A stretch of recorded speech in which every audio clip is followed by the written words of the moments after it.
안녕하세요. 무더운 삼복더위이지만 잠시 아름다운 순간들을 생각한다면 시원함이 가슴 가득 담기는 경험을 맛볼 수 있을 것입니다. 시인 수필가 하태무의 책 읽어주는 여자 시간이 돌아왔습니다. 오늘은 여행 이야기가 아닌 저의 특별한 경험을 이야기하고 요즘 아이들의 꿈에 대한 말씀을 드리겠습니다. 제 이야기는 매주 금요일 저녁 8시부터 30분간 남해 FM 91.9MHz 앱과 유튜브, 페이스북, 네이버 블로그 소리울의 꿈에서도 들으실 수 있습니다.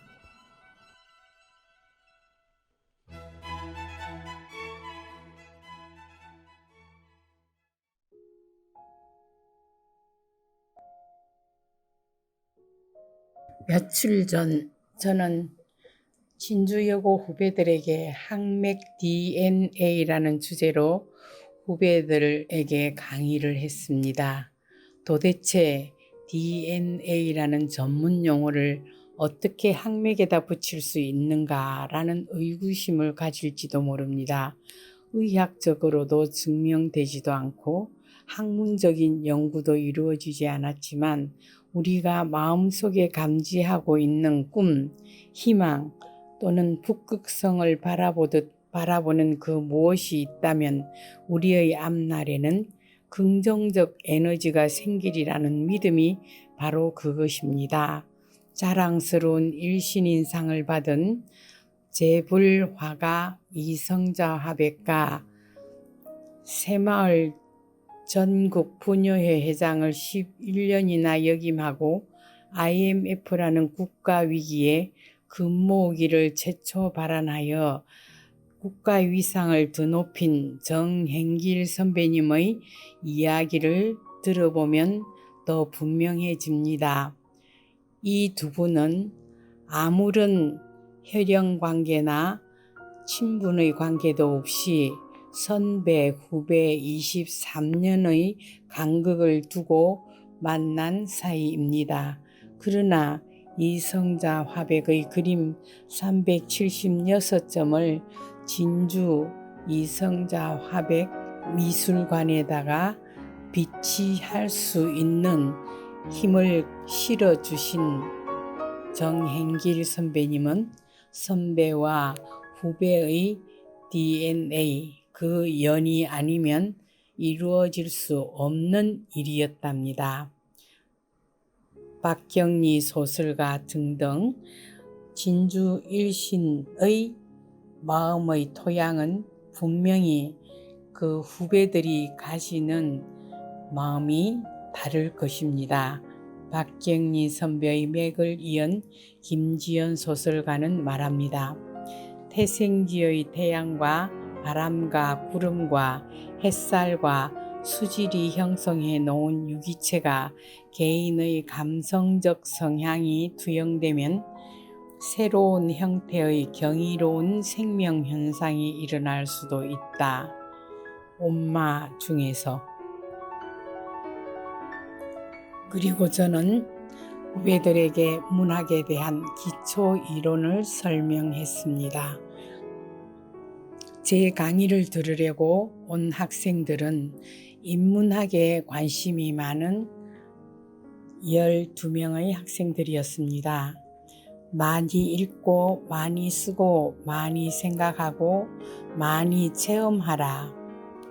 그런 일을 실행하는 루틴을 형성하고 임계점에 도달할 때까지, 그리하여 무엇이나 열심히 하면 뇌 속에 뉴런 네트워크가 구축되는 법이라는 걸 말해 주었습니다.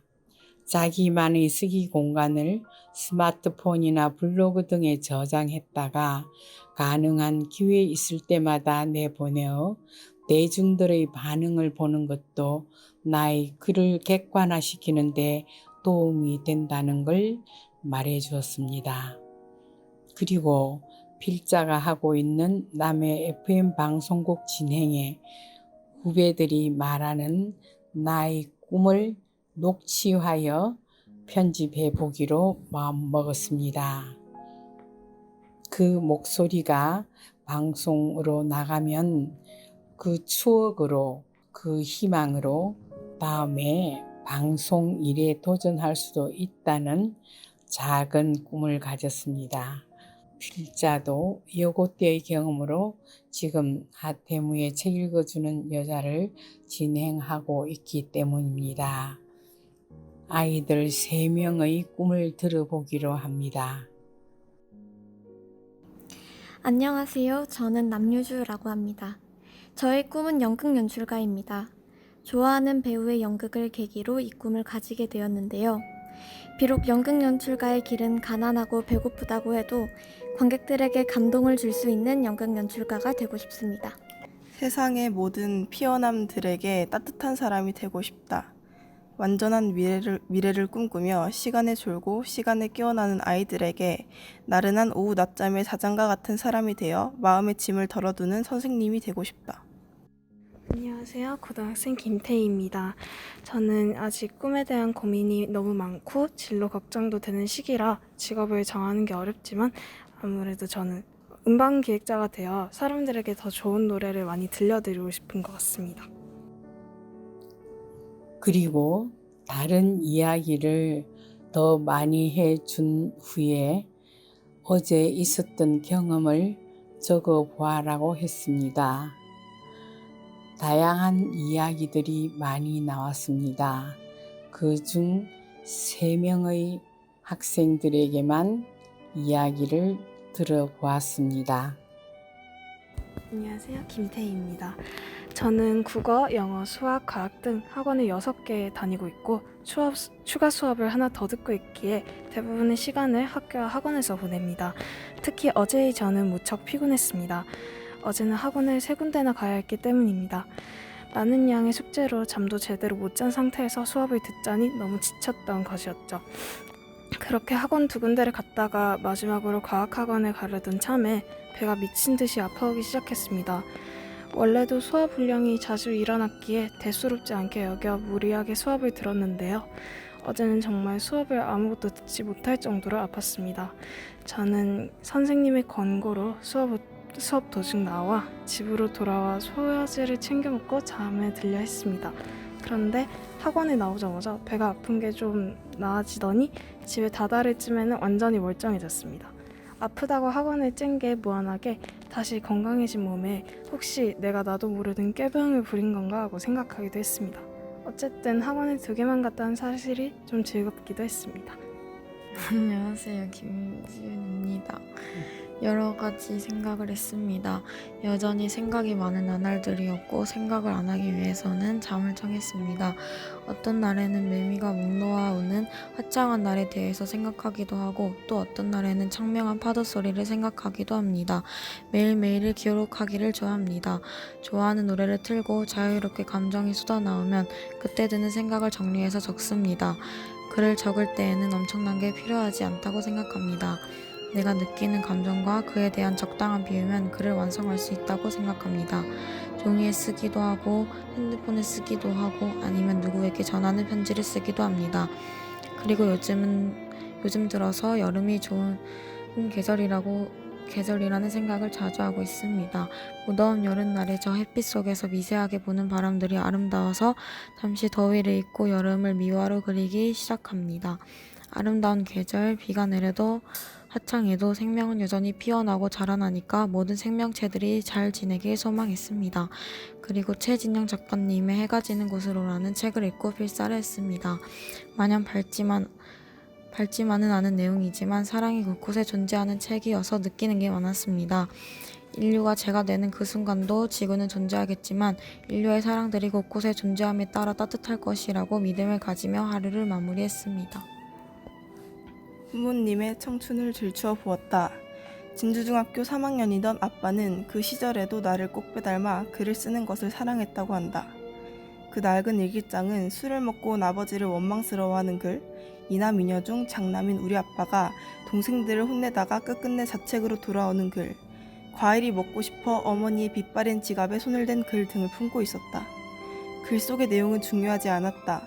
일기장을 어루만지고 아빠의 손때 묻어 꿉꿉해진 냄새를 한껏 느끼고 빳빳한 종이를 한 장 한 장 넘기면서 아빠의 어린 시절과 지금의 내가 맞닿았다는 것이 중요했다.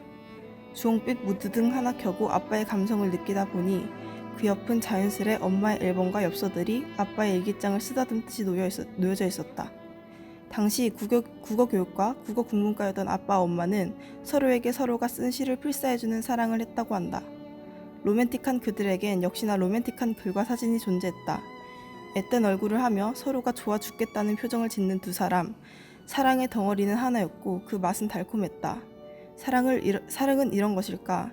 노력하지 않아도 피어나는 웃음꽃에 못 이겨 내심 방을 나가 엄마와 아빠의 곁을 똥강아지처럼 맴돈다.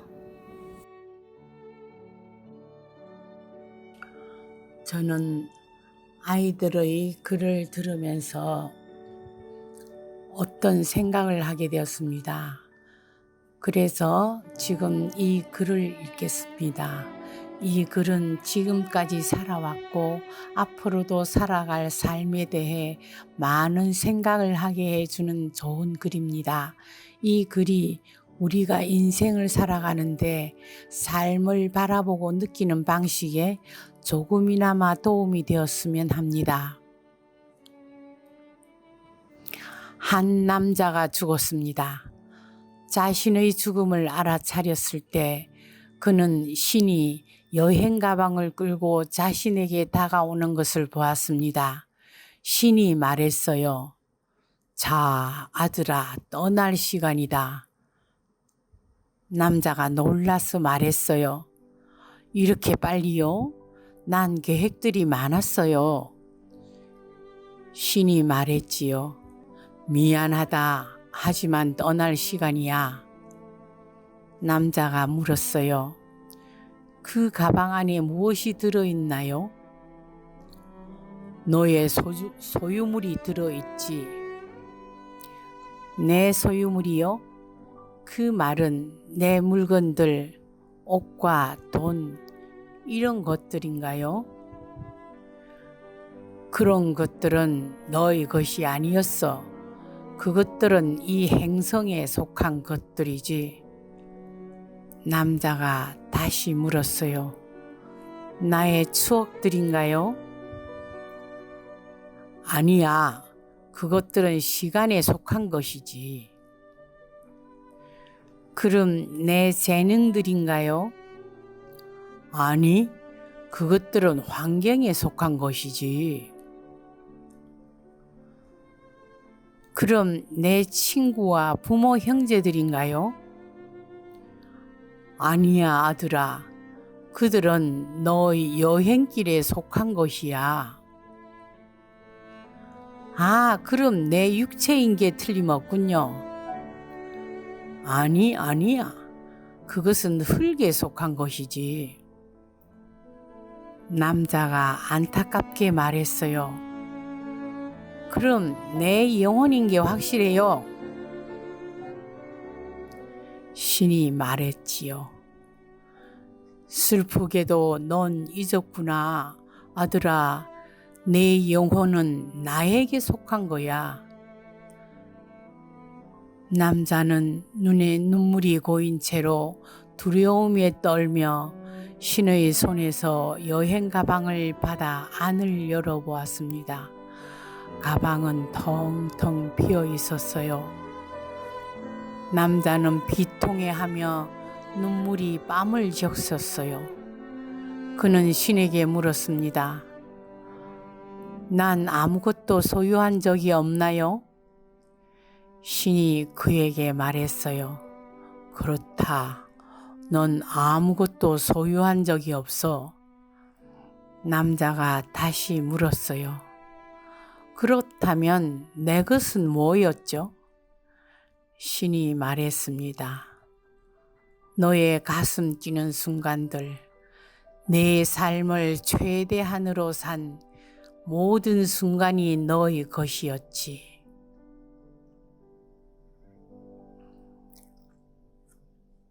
미국 시인 마야 안젤루는 인생을 숨을 쉰 횟수가 아니라 숨막힐 정도로 벅찬 순간을 얼마나 많이 가졌는가로 평가된다 라고 말했답니다. 그리고 시인 메리 올리버는 우리에게 물어요. 당신은 단지 조금 숨을 쉬면서 그것을 삶이라고 부르는가? 숨막히게 사랑한 순간이 얼마나 많았는가? 숨막히게 몰입한 순간, 삶과 숨막히게 접촉한 순간이 그것이 꼭 거창할 순간인 필요는 없습니다. 맨발로 비를 맞는 순간, 섬에서 붉은 보름달을 감상한 순간, 히말라야 능선에서 눈보라 날리는 하늘을 본 순간, 또 조용한 음악을 들으면서 눈물을 흘리는 순간, 당신의 시간들은 어떤 순간들로 채워져 있었나요? 죽어서 여행 가방이 텅 비지 않도록 가슴 뛰는 순간을 많이 살아야 한답니다. 스스로 감동하는 순간들, 삶을 자신의 가슴에 일치시키는 순간들을, 이 세상을 떠날 때 당신이 가져갈 수 있는 유일한 것들은 당신의 가슴에 담긴 것들입니다.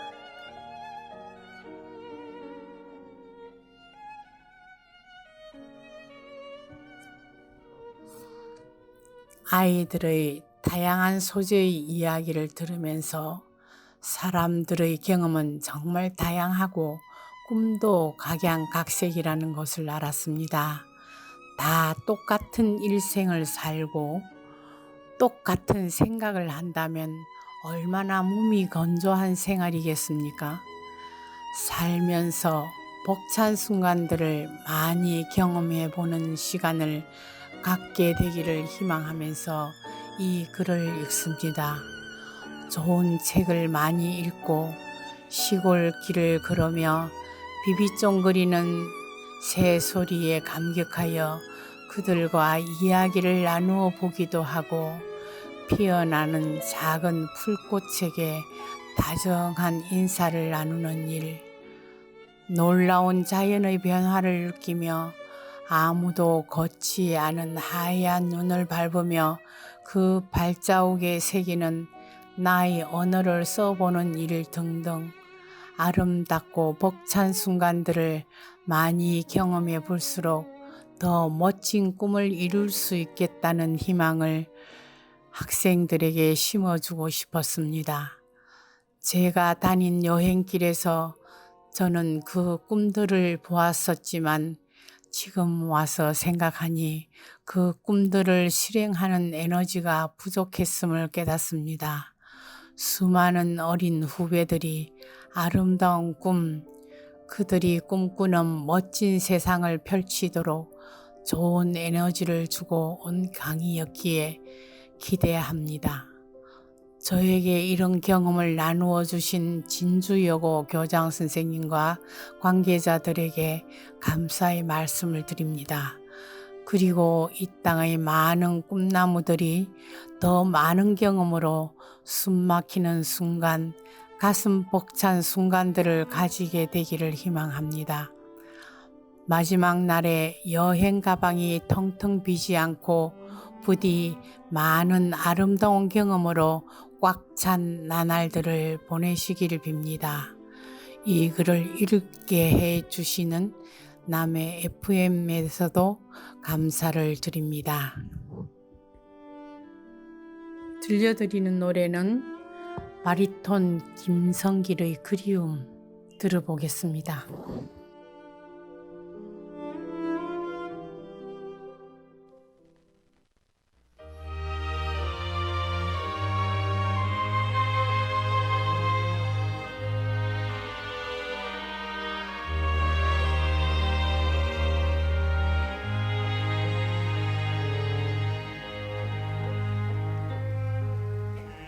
기억 없이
какая стражду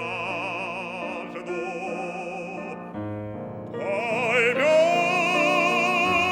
как я страдал и как я стражду.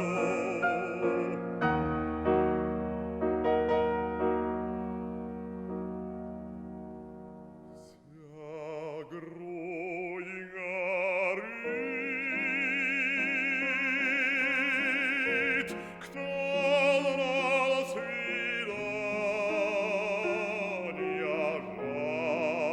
жажду. Поймет, как я страдал и как я стражду.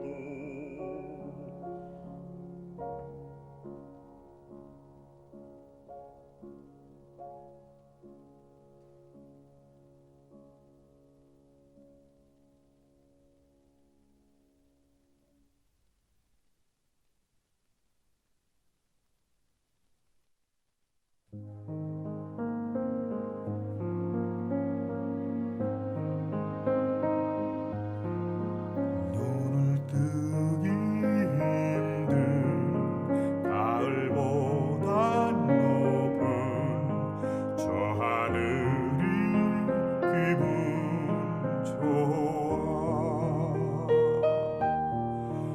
휴일 아침